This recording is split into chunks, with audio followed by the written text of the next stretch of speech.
India beat South Africa by 2 wickets in the Under-19 World Cup semi-final. Uday Sharan's 81 and Sachin Das's 96 helped India chase down the 245-run target. India are so far unbeaten in the tournament and look favourites to clinch their 6th World Cup title. They will face the winner of Australia vs Pakistan encounter. Pakistan's cricket board has appointed Syed Mohsin Naqvi as their full-time chairman. He will remain in position for a 3-year term. His first major task will be to supervise the upcoming Pakistan Super League or the PSL. Naqvi will have a tough job ahead considering Pakistan's cricket team is going through a turbulent phase after the ODI World Cup last year. Paris Olympics chief Tony Estanguet faces legal investigation over his pay. The inquiry reportedly began last week and will look into the matter in which the Olympics chief receives his pay as head of the organizing committee. His annual pay of $290,000 after tax and bonus was made public in 2018. After reports claimed he would receive almost double that amount. This is the latest in the string of legal problems that the organizing committee is embroiled in. France's oldest living Olympic medalist, Charles Coste, is set to carry the torch at the 2024 Paris Olympics. Coste, who will turn 100 on the 8th of February, won gold in track cycling when he participated in the 1948 Summers Game in London. According to reports, Adidas are working on a signature shoe logo for Real Madrid star Jude Bellingham. The logo will have Bellingham's trademark celebration. If rumours are to be believed, the design will be used for his upcoming signature shoes. Bellingham is also part of Adidas's promotional campaign for the new Predator boots.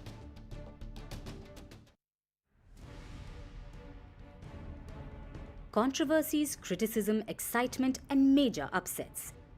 The 2023 edition of the AFC Asian Cup had it all. With 2 games still to go, the hype doesn't seem to end. Right from the tournament opener between Qatar and Lebanon to the semi-final between Iran and Qatar. From squabbles over red cards and foul play to disagreements over referee appointments.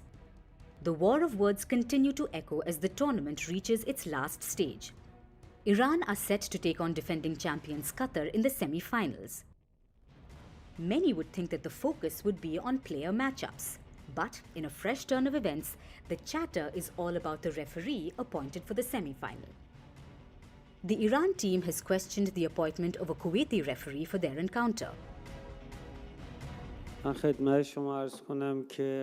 I think about your question on the referee. It is a technical question. It is not related to us. It is a decision of the AFC. The match commissioner and all the other people that are associated with the game should answer to this question. It wasn't just the coach who pointed out the appointment.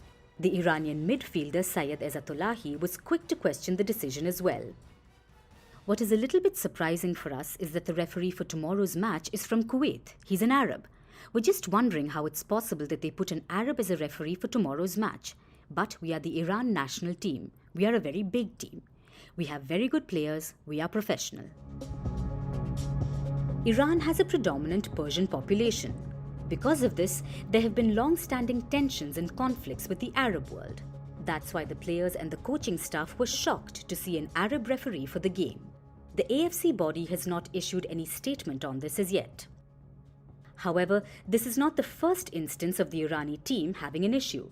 They were miffed with the scheduling as well. Iran reached the semi-finals after beating Asia's top-ranked side Japan 2-1. But the hard-fought victory came on the back of a 2-day recovery after its last 16 tie against Syria went to extra time and penalties. We had problem before our Japan match as we only had less than 72 hours of rest before that match. And also I can add that VAR was not very kind with us. We had a scene in the match against that could have been a penalty on Sardar Azmoun that VAR did not check for us. But we have to be stronger than everything that has happened in this tournament. The coach emphasized the importance of staying strong in the tournament. And midfielder Sayed Ezzatullahi acknowledged that it was important to stay focused for the Qatar semi-final. If we still continue to think about the Japan match, we are going to have a problem for tomorrow's match. So from yesterday when we started our training for the Qatar match, we are very concentrated. We even had a full analysis session of the Japan match and we figured there were a few mistakes that we made in that match that we should be careful not to repeat. So I think we are ready and focused on tomorrow's game. But was this the first instance of a disagreement regarding refereeing decisions in the tournament? Apart from the Iran national team, other players and coaches have raised concerns on the same issue.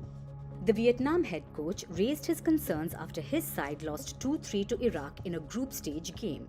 Kuat Van Kang received a red card in the first half, which they felt resulted in their loss. I am not referee. The referee took decision. Just, I would like to say that it was a challenge.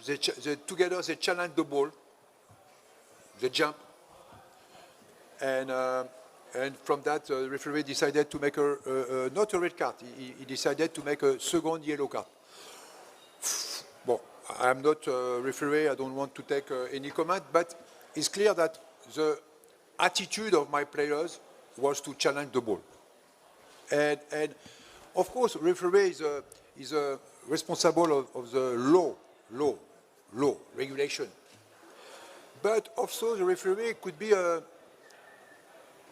could understand also the will of the players.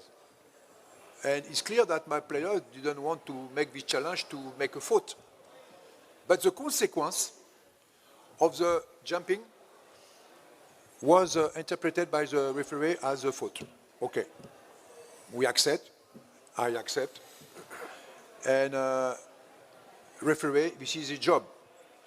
But it's clear that, especially for my team, without any experience, this situation to be at 10 players, I think sometimes you could be more motivated, but for us, the first sentiment was this situation affected my team. What was a boon for the Iraq team in group stages became a bane in the round of 16. Experienced referee Ali Reza Faghani faced the brunt of Iraq's national team and fans. During the Iraq vs Jordan round of 16 game, Faghani sent off Iraq striker Ayman Hussein.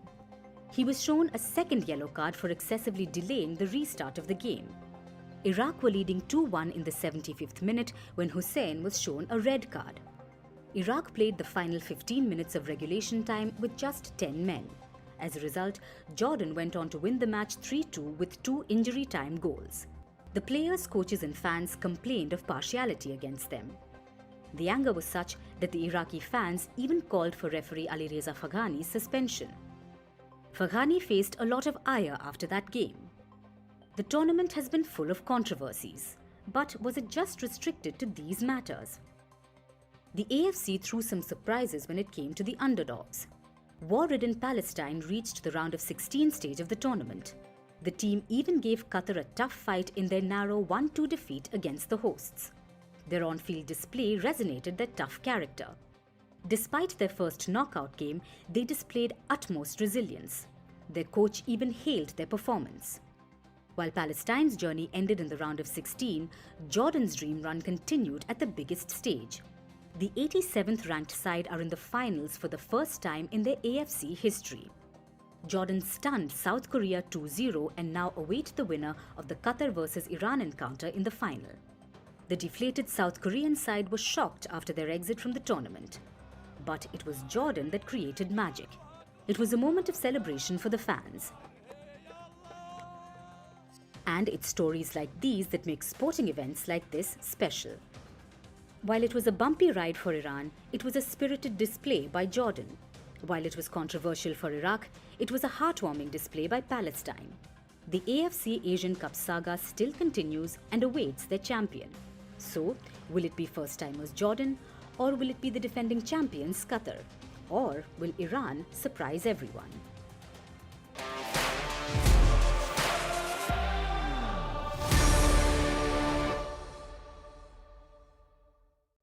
Hello and welcome to Fast and Factual on Firstpost. Here's a roundup of stories from across the world.